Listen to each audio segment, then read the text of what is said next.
ভরবেগের পরিবর্তন থেকে আসা খুবই সুন্দর একটি ম্যাথ আমরা আজকে দেখব।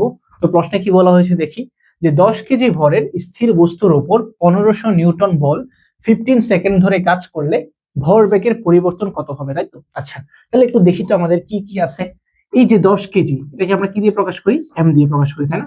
ভর দেওয়া আছে। আচ্ছা, এখন দেখো তো নিউটন, এটা কি দেওয়া আছে? এফ এর মান দেওয়া আছে, তাই না? বল দেওয়া আছে। 15 সেকেন্ড কি দেওয়া আছে? টি দেওয়া আছে। আমার চাইছে কি? ভরবেগের পরিবর্তন চাইছে, তাই না? আচ্ছা, তাহলে এই যে ভরবেগকে আমরা প্রকাশ করি পি দিয়ে, তাই না? ভরবেগকে আমরা প্রকাশ করি পি দিয়ে। আর যদি ভরবেগের পরিবর্তন চাই বা কোনো কিছুর পরিবর্তন চাই, তখন আমরা তার আগে একটা ডেল চিহ্ন বসাই। তাহলে ডেল পি সমান কি হবে? সেটা হচ্ছে, সূত্রটা হচ্ছে M V minus M U. ঠিক আছে, এটা মুখস্থ রাখতে হবে। তাহলে ভরবেগের পরিবর্তনের সূত্র কি? M V minus M U. ঠিক আছে, কিন্তু এখানে কি কোনো বেগ দেওয়া আছে? এই যে শেষ বেগ বা আদি বেগ কিছু দেওয়া নাই। তাহলে কি করতে হবে? আমাদের এই সূত্রটাকে আরেকটু মডিফাই করতে হবে। ঠিক আছে, যেন আমরা এই ম্যাথে যেন আমরা অ্যাপ্লাই করতে পারি। ঠিক আছে, আচ্ছা করি তাহলে। চলো, যদি আমরা এমটাকে কমন নিই তখন কি হয়? V minus U, right?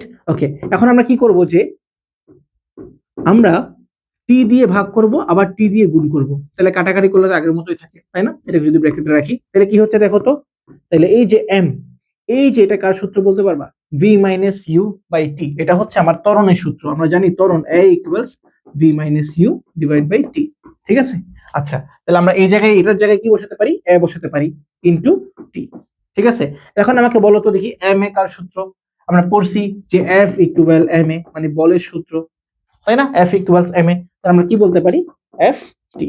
ওকে, তাহলে এই যে এই প্রতিপাদন থেকে আমরা কি বুঝতে পারছি, যে ভরবেগের পরিবর্তন, এটার জন্য আমরা দুইটা সূত্র অ্যাপ্লাই করতে পারি। একটা হচ্ছে M V minus M U, okay, অথবা আমরা ব্যবহার করতে পারি del P equals F T. ঠিক আছে, এখন ডিপেন্ড করবে যে তোমার প্রশ্নে কি কি মান দেওয়া আছে। যেহেতু আমার প্রশ্নে এফ দেওয়া আছে, টি দেওয়া আছে, তার কারণে আমরা কি বসবো? আমরা 2 নাম্বার সূত্র অ্যাপ্লাই করব। তাহলে আসো 2 নাম্বার সূত্র অ্যাপ্লাই করি। এফ এর মান কত? 1500, 1500 ইনটু টি এর মান কত? 15। ঠিক আছে, এখন আমরা যদি এটা ক্যালকুলেশন করি, যেটা অ্যান্সার আসবে সেটাই হচ্ছে আমাদের অ্যান্সার। তাহলে আশা করি বুঝতে পেরেছো যে আমাদের ভরবেগের পরিবর্তনের জন্য দুইটা সূত্র আছে। তুমি যে কোনো একটা অ্যাপ্লাই করতে পারবা, ডিপেন্ড করবে কিসের উপর? প্রশ্নের উপর। তাহলে আমরা আশা করছি যে আমাদের আজকের এই কনসেপ্টটা সম্পূর্ণ ক্লিয়ার।